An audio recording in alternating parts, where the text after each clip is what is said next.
You're syncing up and tuning in to the Lending Link podcast, powered by GDS Link, where the modern day lender can dive deeper into the future of data, decisioning, and credit risk solutions.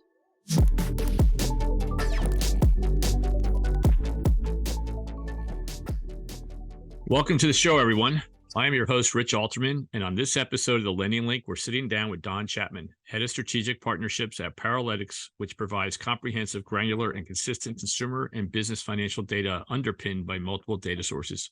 On this episode, Don and I are going to spend some time talking about the growth in the use of income solutions by banks and lenders, various use cases, trends in the market, and so much more. But first, please head over to GDS Link's LinkedIn and Twitter pages at GDS Link and hit those like and follow buttons. And please be sure to subscribe to the Lending Link on Apple Podcasts, Spotify, or wherever you prefer to listen to your podcast. All right, now let's get linked with GDS Link.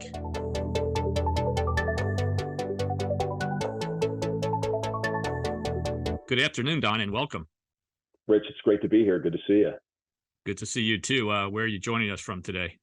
So I am in rainy Potomac, Maryland, which is just outside of Washington, D.C. Actually, we're a little bit outside the Beltway, but barely. You having cold weather up there as well as we are here in Atlanta? We are, Yes. unfortunately. It's been interesting cycles of weather the last couple of days. So, Don, you've been with Powerlytics since July 2020. Can you share a little bit about your background prior to joining Powerlytics? Yeah, Rich, I spent most of my career in the credit card industry. I spent a total of about 20 years, primarily with American Express, but then with Capital One. I've also spent time in marketing leadership roles with companies like Verisign. They're a large technology company. But, Right. you know, most of my background, again, involves financial services, credit cards, data. Has played a key role in my career, which is what drew me to Powerlytics. Well, I know you and I are both Amex alumni. There's a lot of those out there. We did not cross over, but we are. Yes. Before I get started on the business side, I always like to start out with a little more personal information. And you know, I had a chance to chat and understand that you enjoy playing the guitar. In line with that, you know, what are some of your favorite bands? I'm actually headed off to see the Eagles this Monday night. I'm excited about that. What are some of your favorite bands? And maybe be interesting, what's one of the hardest songs that you've ever mastered? Thanks for asking that. And I love the Eagles, but really the core of what I love is sort of hard edge, bluesy rock and roll. So think about bands like Led Zeppelin, which was more of kind of something I loved when I was younger. But then, you know, some of the Southern bands like the Allman Brothers and Skinner. And then there's a kind of a late 60s, early 70s band called Free that some people might remember. And then, of course, my favorite of all time are the Rolling Stones. Now, in terms of mastering, I don't think I've really mastered anything, but I love the stuff Keith Richards did between 1968 and 74. That's kind of the classic era of the Rolling Stones. And so I try to play a lot of that stuff, right? And so I tried to play like Honky Tonk Women. And for years, I'd play it and I'd say to myself, the chords are right, but it just sounds wrong. And then about 15 years ago, I was somewhere on the internet, I realized that he was playing that song and almost everything he played in that era in an alternate tuning called Open G, which is what the old blues masters used to do. Right. So once I realized that, learned how to tune it and learn how to play that way, it sounded close enough to the songs that it actually sounded good. So that's what I'm actually most proud of, Rich. I wouldn't say I've mastered anything, but that's probably the high point of my fairly lame guitar career. Good. Well, you know, when you think about the clients that we serve, tuning would be a key word, right? Tuning how they use data and analytics.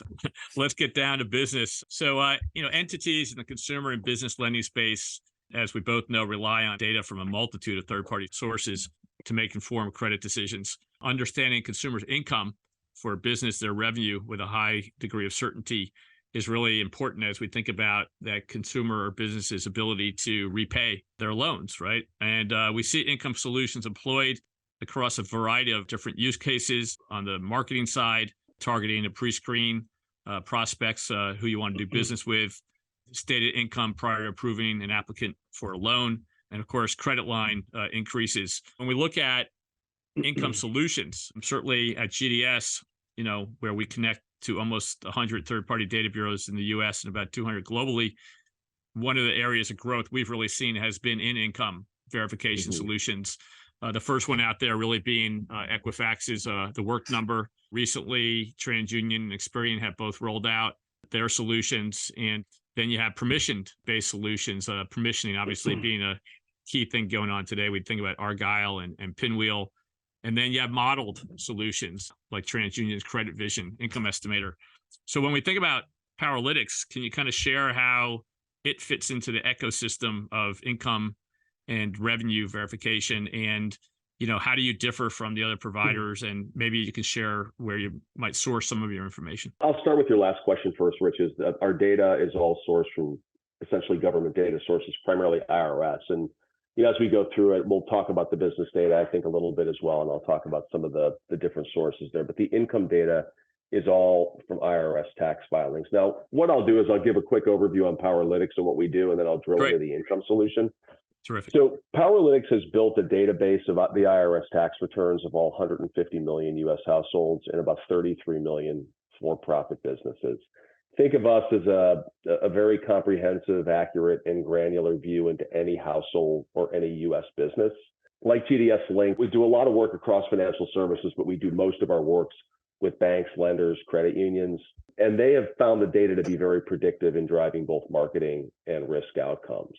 Now, from an income perspective, what's unique about our solution, essentially it is based on the 9-digit zip code, right? So really all we need, and we can provide an accurate estimate of a household's income or a confidence score against a household's stated income simply based on that 9-digit zip code. And I think what differentiates us, I'll touch on 4 things. Number one, our solution is 100% zero friction. So there's no permission required. Everything happens in the background. And that is critical from a lot of the lenders I've spoken to.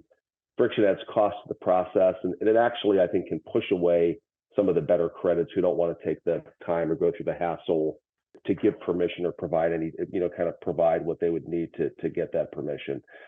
We have I would say, very close to 100% coverage, Rich. Really any household with a 9-digit zip code that's based on an address, not a post office box, we can provide an income estimate or a confidence score.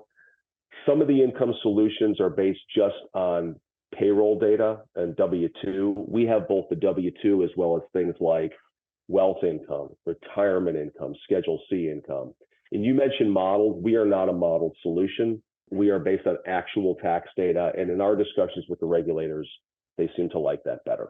So when you say you're not modeled, we mentioned TransUnion before, right? They're Vision, Credit Vision, Income Estimator. Yep. It's an estimator, but you're really using a zip to look at where I live and really saying, well, if my neighbors make X and I live near these neighbors, and I probably may make that same amount or near that That's same right. amount. So from that standpoint, would you not say it is somewhat modeled? It depends on your definition of model, but essentially it's statistical distributions on that 9-digit zip code, right? So there's no modeling. There's no taking, someone's demographics, so what kind of car they buy and what kind of house they live in, and then kind of estimating or modeling an income based on that. So it's different than what I think we typically call a modeled solution. It really is based on that actual raw tax data.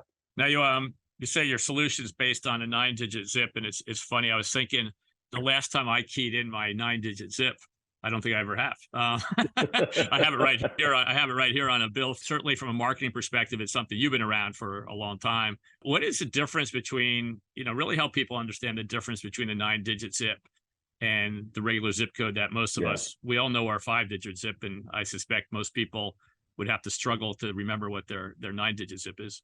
Yeah, I didn't know mine until I went to work for Powerlytics, but the real difference is in granularity, right? So a 5-digit zip code, there's about 40,000 of those. So if you do the math, that's about 3,700 households, not very granular. A 9-digit zip code, there are 40 million in the US. That's about 3 to 4 households on average. So that is a very granular and very small geographic area. It's really you and a few neighbors. So if a lender were to use your service, in addition to sending you the 9-digit zip, what would be some of the other variables that you would ask for them to send, and what would you do with those? Yeah, the only thing we need definitively is that 9-digit zip code. But if they have an own or rent flag they can send us, that actually helps improve the accuracy as well, right? And so, one of the things we found early on as we did some verified income tests in areas like Miami-Dade County and New York City, really densely populated areas where people are living in large apartment buildings or condo complexes, is that owners and renters living next to each other tend to have a pretty different economic profile. The owner will have higher income. And so we essentially develop what I would call, I'll use that word tuning again, a tuned estimate based on home ownership or the fact that someone is a renter, right? And so if you don't know that, we give you a blended or combined estimate. But if you can flag to us that you know the person's an owner or a renter, we will give you a tuned or segmented estimate based on that specific status. And that, again, takes what's already accurate and makes it even more accurate. Does your system deal, or how does it deal with two income households where there's let's say a husband and a wife, and the wife is applying and she makes a lot more than the husband? How would that potentially be picked up, or how do you deal with that nuance? Great question. I mean, one of the other income estimates we can provide is what we call an adult average. An adult means, so think about a household that's married filing jointly versus single. We essentially can look at a specific household or house like a ZIP-4 and look and say, well, there's 4 households, but there are actually 6 adults. And then we can actually divide that by number of adults. So sometimes, and we have some clients that actually like that adult average, Rich, for the very reason that you just brought up. So, I kind of understand with a home, but let's talk about apartment complexes. I mean, the number of apartment complexes popping up around where I live is incredible. And less people, they say, will be able to afford a home. So how does it play out in an apartment complex as far as accuracy compared to home ownership? I think one of the things that helps is the own rent designation. If we know that, we can really kind of nuance an apartment building based on the owners and renters. The other thing is, and we always get asked this by clients or, folks who are considering our services, when they think about an apartment building, they think that's one ZIP-4. Typically, there are multiple 9-digit zip codes or ZIP-4s within that apartment complex. So to the point where typically a floor will be its own 9-digit zip code in many cases.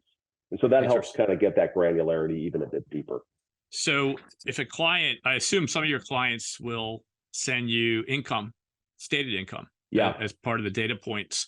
Can you share any statistics or insights on how the stated income kind of compares to the ZIP+4 income that you're pulling from tax returns, and whether you use any type of analytics, machine learning to incorporate into your offering in that regard? Well, I mean, the stated income is what it is, right? I mean, sometimes people are telling the truth, sometimes they're fudging it or they're under. So we provide a confidence score as well as kind of the income that says, between 1 and 10. It's really versus maybe verified income, where we've done a bunch of blind tests that look at our income estimates versus verified income. And, the key thing most of our customers care about, most of the lenders we talk to, is overstatement. And what we find is that in 80% of the cases, we are no more than 20% overstated. And that level of risk tolerance has gotten most of our clients and many lenders very comfortable with what we offer. You mentioned that you have information on 33 million for-profit businesses. So once again, getting back into this ZIP+4, I could understand how there may be a comparison to me and my neighbors. If I think about driving down the road where I live, we have a couple of Mexican restaurants, we have a dry cleaners, we have Petco, we have Kroger. How does a ZIP+4 kind of help from a business standpoint? It's not intuitive to me. Actually, that's a great lead into our business data, which is a little bit different and not based on ZIP-4. So from a business data perspective, it's underpinned by tax data. We also have some Department of Labor data and Census Bureau data that we combine to create the business data. Essentially, the way we productize the data, the way most of our clients use it, is we turn it into a complete set of financial statements. So any business that's a corporation or partnership, we have an income statement, a balance sheet, about 35 financial ratios.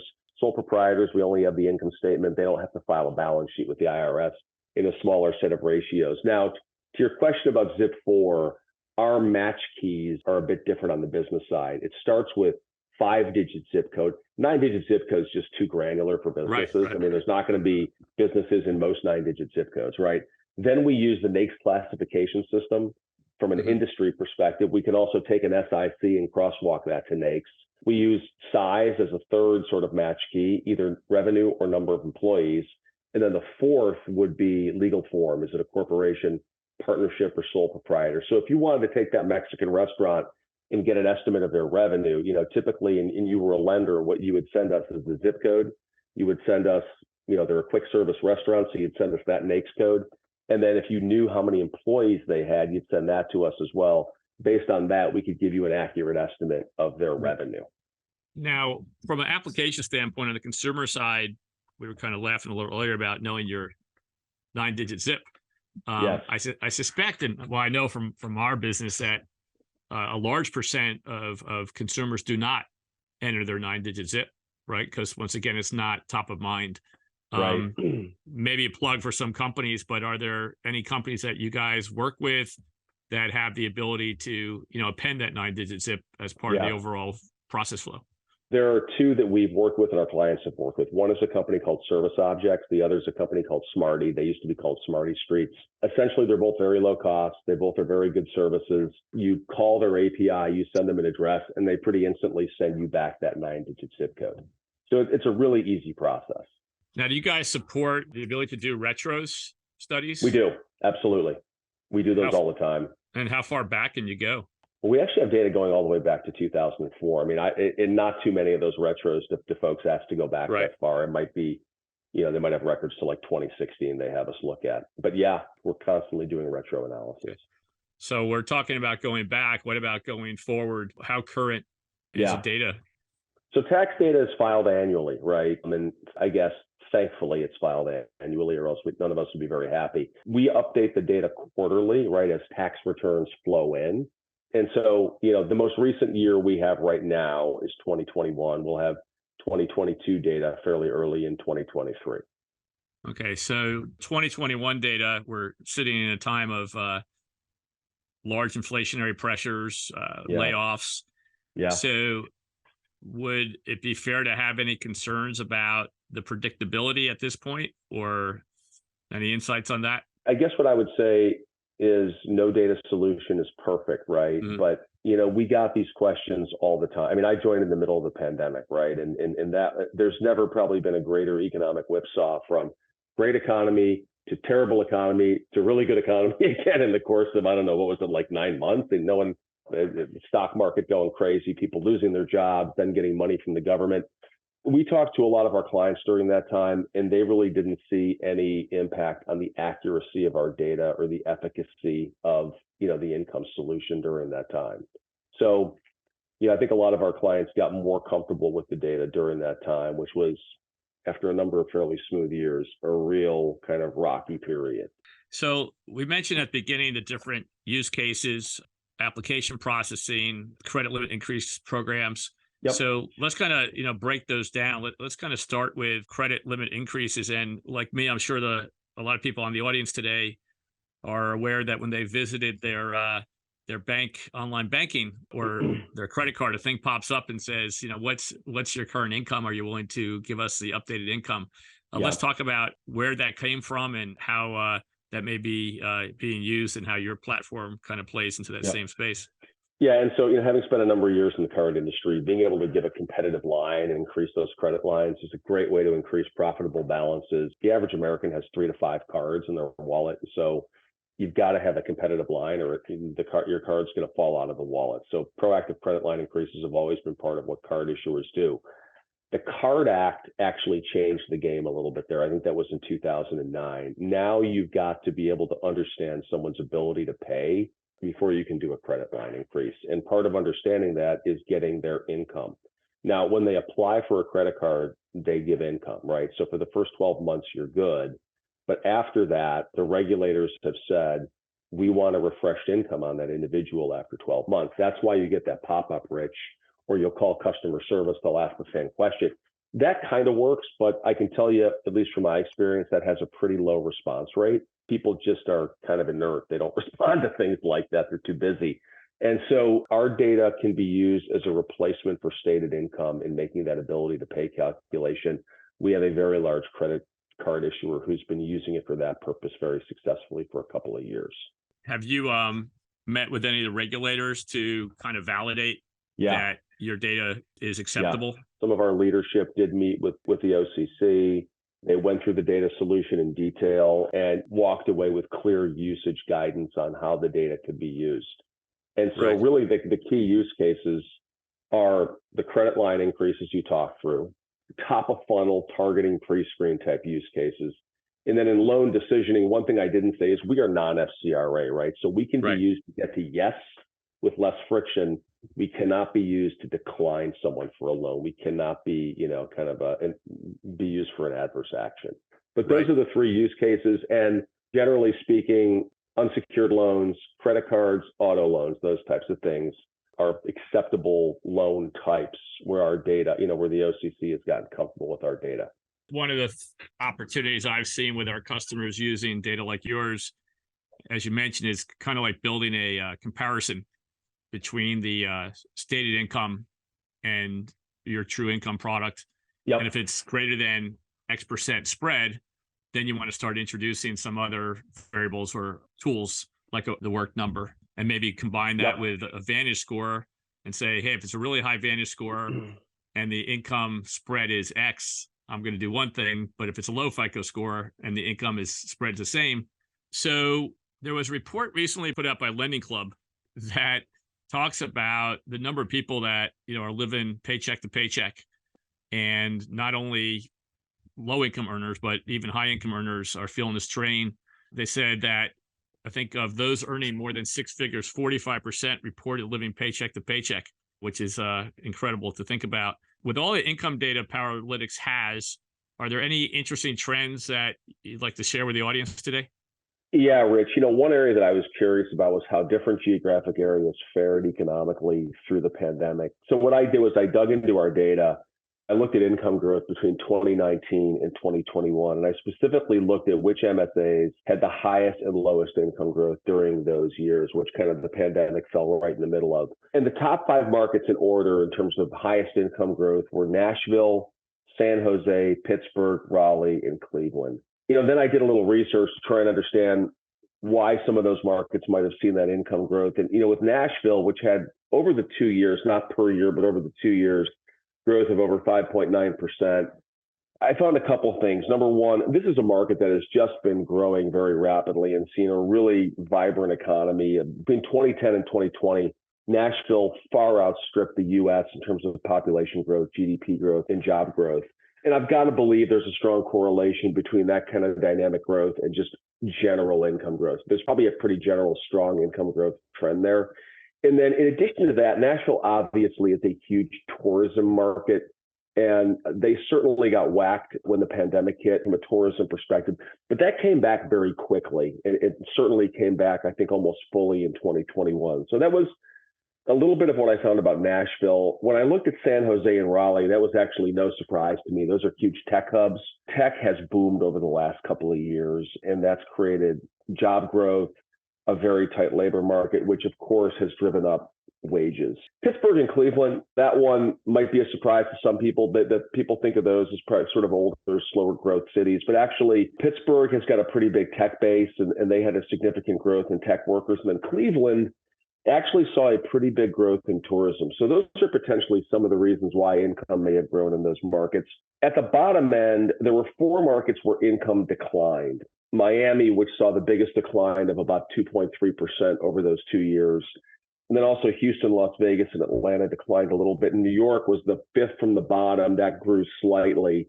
Without diving into all of those, Miami and Las Vegas certainly rely heavily on international tourism. And even when tourism came back within the U.S., domestic tourism, that international tourism, given different restrictions and lockdowns, that certainly had not come back fully through 2021. So that's probably part of the reason why those markets fell toward the bottom. So, hopefully we don't go into a recession, but if we do, this may give some insights into which of these markets will be best positioned to weather that storm. Any product roadmap that you'd like to share with us? One of the key innovations over the last couple of years, we have come out with a database of investable assets of all households, right? So we use tax data to underpin that. We can provide a very accurate estimate of really 3 things. Number one, what does the household's interest-bearing assets look like, right? That would be deposits, CDs, money market funds, bonds, bond funds. So for a bank looking to capture deposits, that's a really important metric. We then have the equity-related assets that are non-retirement. You roll that all together into sort of a liquid household investable assets. And then on top of that, we have the retirement assets. And then we can combine all of that essentially into a net worth for a household of everything but their home value. So that's one key innovation. I think I can't really reveal it right now, but there's some interesting things we're going to be doing in the real estate space with our data around home foreclosures next year that you'll see in the marketplace as well. Have you developed any trending reports yet where I can get visibility, kind of like if we think about how the credit bureaus have come out with trended data, where I can get some trended type visibility? In our core data, we offer trended data on a number of our variables. So we have trended income data. How has it changed versus a year prior, 3 years prior, 5 years prior? If that's what you're asking, Rich. Yeah, exactly. That's something that we've offered for a long time. We catch up from a tax return perspective and see what the economy is doing in 2022 and in 2023. And we start looking back. That's where we're going to probably start seeing the effects of layoffs and things like that, which once again, during the pandemic was kind of shadowed or covered up by all the injection of money from the government. It was. Yeah.